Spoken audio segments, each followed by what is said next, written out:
1년에 제가 울산에 20년 있다가 올라왔는데 그 사회과학 아카데미라는 거를 당시 돌아가신 김생 교수랑 같이 이렇게 만들고 그러다 보니까 거기에 대학생, 대학원생들이 와서 가까이 지낼 계기가 생겼죠, 오랜만에. 그랬는데 잘 모르는 용어들이 너무나 많은 거예요. 그래서 소위 신좌파, 신사회 운동, 뭐 소수자 운동 이런 개념을 제가 2007년에 처음으로 접하게 되었고, 울산 같은 데는 그런 개념 자체가 그 당시에는 뭐 성립이 안 됐던 동네니까, 그래서 굉장히 어떤 낯설고 그리고 쉽지 않은 어떤 거라는 걸 많이 느꼈죠. 그래서 저는 어쨌든 그 당시 젊은 동지들한테 많이 이제 배우고 했는데, 어쨌든 그 68혁명, 유럽의 68혁명, 프랑스를 축으로 하는 그 운동과 밀접한 관련이 있는 것 같아요. 그 운동은 왜 일어났냐?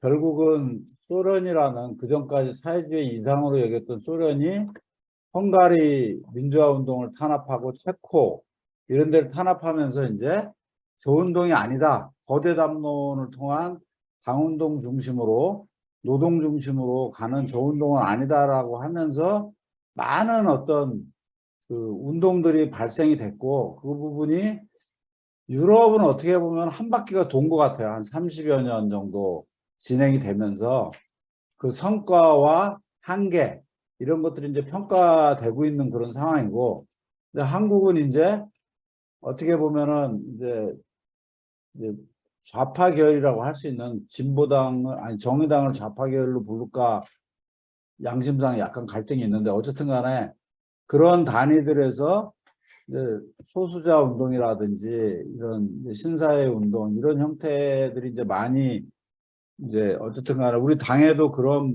부분들이 의제기구 형태라든지 이런 데로 많이 들어와 있는데, 저는 아직도 제 수준은 좀 배워야 될 단계이지 제가 거기에 대해서 어떠한 논의를 붙이기에는 아직은 버거운 것 같습니다. 네, 이상입니다.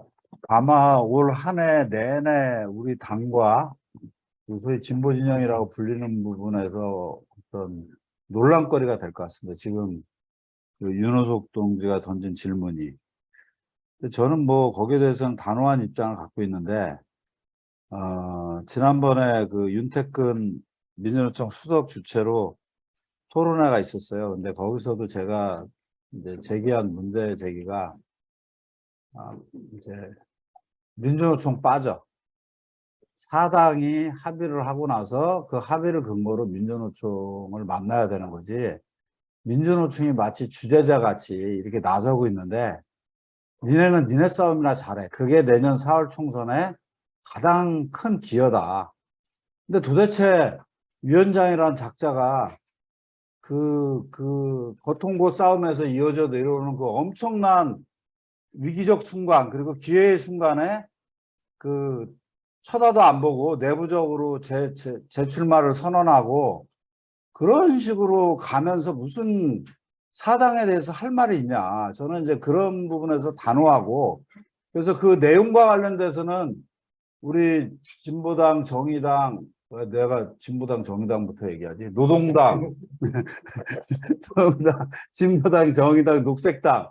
이 단위가 충분한 협의를 하고, 정치는 생물이기 때문에 여러 가지 어떤 다양한 조합이 이루어질 수 있다고 봐요. 그리고 왜냐하면 우리 당내에도 이게 단일하지 않기 때문에.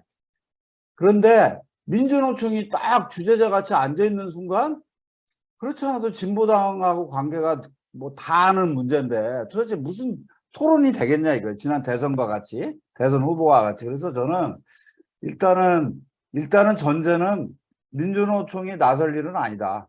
그래서 사당이 중심이 돼서 논의를 하고 그 논의의 결과를 갖고, 안 되면은 뭐 민주노총 만날 필요가 있는 거고 없는 거고, 얘기가 잘 됐다, 어쨌든 얘기가 모아졌는데 그게 민주노총하고 얘기가 될 만하다 하면 그때 만나야 되는 거 아니냐. 그리고 구체적인 건 지금 얘기하기가 되게 힘들 것 같아요. 아직 이제 시작이기 때문에. 이상입니다. 23년은 저한테 굉장히 여러 가지 어떤 충격이면 충격이고 자극이 있었던 해인데, 그 중에 하나가 이제 그 한 5강인가 6강으로 이루어져 있는 기후 문제에 대한 어떤 교육을 제가 줌으로도 받고 현장에 가서도 받고 그랬는데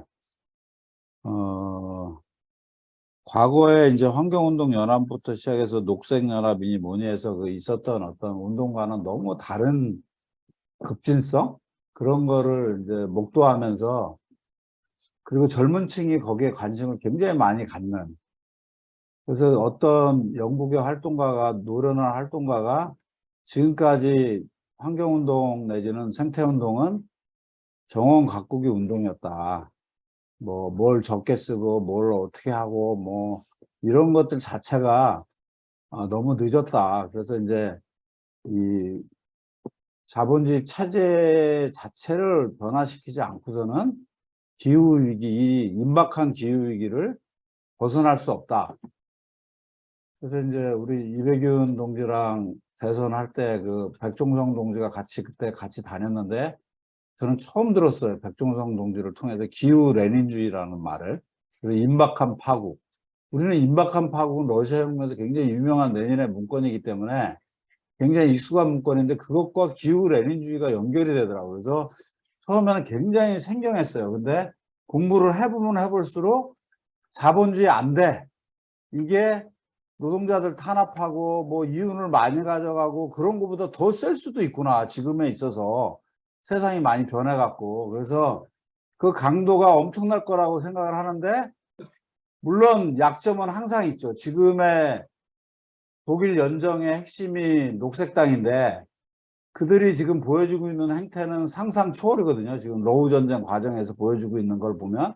그래서 앞으로 많은 어떤 그 과정이 있겠지만은 어쨌든 그 운동이 자기 자리를 잡는 과정이 현재 있고 그렇기 때문에 우리 당이 독자적으로 기후정의 운동에 대한 당의 역할을 설정하기에는 아직 이른 게 아닌가. 충분히 그들과 요번 캠프 다녀오듯이 함께하고 움직이고 이러면서 당의 역할을 찾아내야 되는 거지. 당이니까 우리는 뭔가 다른 뭐를 보여줄 수 있다. 그렇게 저는 생각을 안 하고 일단은 지금은 그들과 함께하는 시기가 아닐까. 그러면서 당의 역할을 모색하는 이상입니다. 알겠습니다. 자, 현장에서 아까 손 드셨던 분이 두 분 더 남아 계셨어요. 또 한 분 더 계시지 않았어요? 안 계신가요? 네, 그 사이에 가셨네요. 그 사이에 가셨어요. 자, 그러면 이 줌으로도 지금 현장에서 육성으로 질문하시려고 기다리시는 분이 계실 수도 있어요. 예. 아까 정동원 유고문 동지처럼 글로 남겨주시면 더 편했긴 했지만 현장에서 혹시 질문하실 분인데 한번 확인해 볼게요.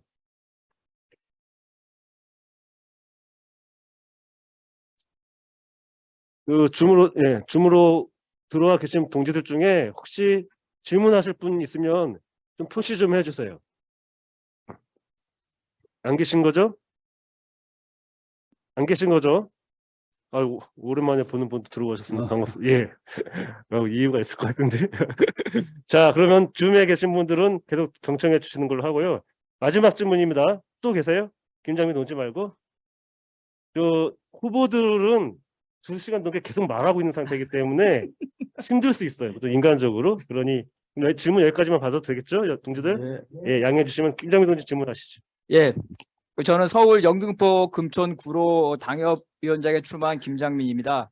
그 두 후보 모두 이제 공약에 지역 조직 강화가 있는데 약간 오늘 이제 그 부분이 좀 잘 안 다뤄진 것 같아서 좀 질문해 보겠습니다. 우리 전원배 후보께서는 이제 중앙에서 지도부가 이제 전국을 순회하면서 지역 당협을 활성화하겠다 이렇게 말하고 있는데 역시 이제 지역의 어떤 그 주체적인 자기 발전 전략이나 컨텐츠 이런 게 약간 부족한 것 같고요. 우리 이백은 후보는 이제 지역에서 기금을 마련해서 상근 역량을 할 수 있는 재정 지원 쪽을 얘기하고 있는데 사실 현재 중앙당의 재정을 보면 통합 이후에 저 옆에 큰 사무실로 이사 갔다가 다시 열로 줄였지 않습니까? 그리고 제가 듣기로는 지역이 그 가짓수가 많아져 가지고 중앙당이 사용할 수 있는 가용 예산이 더 어려워졌다는데 이런 거 볼 때 중앙은 하나고 지역은 12개인데 중앙이 뭐 재정 지원을 해가지고 이 지역을 활성화한다는 건 약간 좀 비현실적이지 않나 이렇게 생각이 좀 들고요. 물론 이제 지역 동지들이 듣기에는 좋은 말이지만 저는 그래서 중앙이 할 수 있는 거는 고기를 주는 게 아니라 고기를 잡을 수 있는 그물을 주는 거고, 재정 지역이나 조직보다는 지역이 성공한 모델을 중앙이 개발을 해서 이거를 확산시켜 가지고 해야 돼. 더군다나 우리 이제 이백윤 후보께서는 이제 지역에서 아주 훌륭한 이제 활동을 많이 하셨는데, 그래서 그런 것들을 볼 때 중앙이 그 지역이 스스로 발전할 수 있는 발전 전략을 준다면 그 중에 가장 중요한 게 어떤 건지 이 두 후보한테 묻고 싶습니다. 예, 마지막 답변은 전원배 이백은 후보 순으로 해주십시오. 제가 뭐 얼마 전에 전국 조직은 다 화두가 중앙에 대해서 아니 니네는 잘 나가는 것 같은데 왜 지역 조직 활성화 방안을 안 내놓냐. 그게 아주 그냥 모든 전국 조직에서 핵심적인 거예요. 그래서 저희가 좀 싸늘하게 얘기했어요. 아니 무슨 소리 하는 거냐. 지역이 자기 방식의 운동을 창출해내지 않고서는 중앙이 그거를 지원할 방법이 없는 거다. 그래서 우리가 이런 거를 하려고 하는데 지역 상황에 맞게 이런 거에 대해서 중앙이 지원을 해달라. 이렇게 되는 구조일 수밖에 없어요. 현실의 구조는.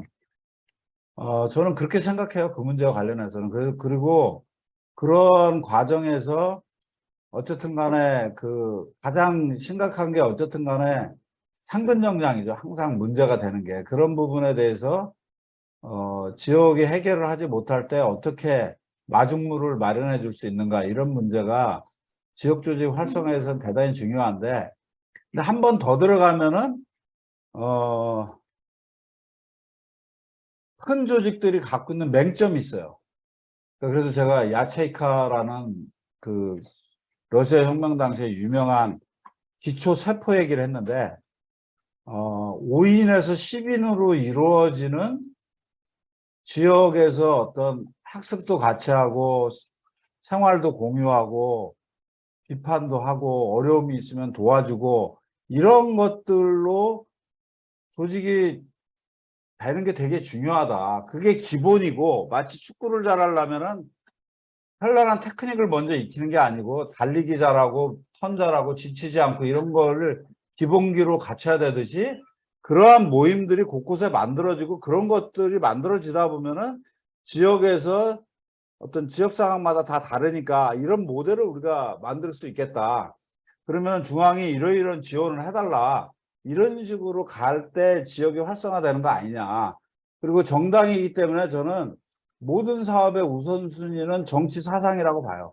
정치 사상에 대한 학습과 교류와 논쟁이 없는 정당 정치 운동은 다 배불러 터진 조직들이죠. 그래서 민주노동당이 초기에는 학습을 많이 했어요. 근데 국회의원 10명 되고 나더니 아주 오만방자해져 갖고 그 표 줄 세우기밖에 안 하면서 망하거든요. 근데 우리는 그런 규모도 아닌데도 어느 지역을 가나 학습이 거의 안 되고 있다는 게 가장 큰 문제가 아닌가. 그래서 저는 근본적으로 그 문제를 지적하고 싶습니다. 이사입니다. 이렇게 함께 해주신 동기들 너무 고맙습니다. 궁죽통이라는 궁죽변 궁죽통이란 말이 있는데 궁해지면 변해라. 궁해졌는데 안 변하면은 끝납니다. 그래서 우리 노동당은 굉장히 지금 코너에 몰려 있습니다. 4번씩 출마했던 동지들이 상당히 많더라고요. 지역의 골간인 동지들. 그 동지들은 경제적으로나 여러 가지 면에서 너무나 지쳐 있고, 그리고 향후에 미래가 없다는 게 그들에게는 더 큰 절망의 요소더라고요. 그 한숨 소리가 유세하는데 이렇게 들려요. 굉장히 중요한 동지들인데 지역에서. 그래서 참 그게 제가 이번에 유세 수단을 하면서 굉장히 아팠던 대목이고, 그래서 저는 이 당권자 2,000명의 10,000명의 당원이 현재 존재한다는 게 대단한 거고, 하지만은 그 부분이 의회주의 영역에서 국민의힘, 민주당, 진보당, 정의당과 겨뤄갖고는 아무런 승산이 없다. 이제 그런 시대, 민주노총이 당을 만들고 배타적 지지하는 시대는 지났다. 그 꿈에서는 하루빨리 깨어나면은 우리가 무엇을 해야 하는지. 그래서 제가 천일의 격변과 새로운 시도가 반드시 필요하다. 그러한 이야기를 한 것이고 그런 부분들이 어쨌든 향후에 공론화될 수 있었으면 좋겠습니다. 예, 감사합니다.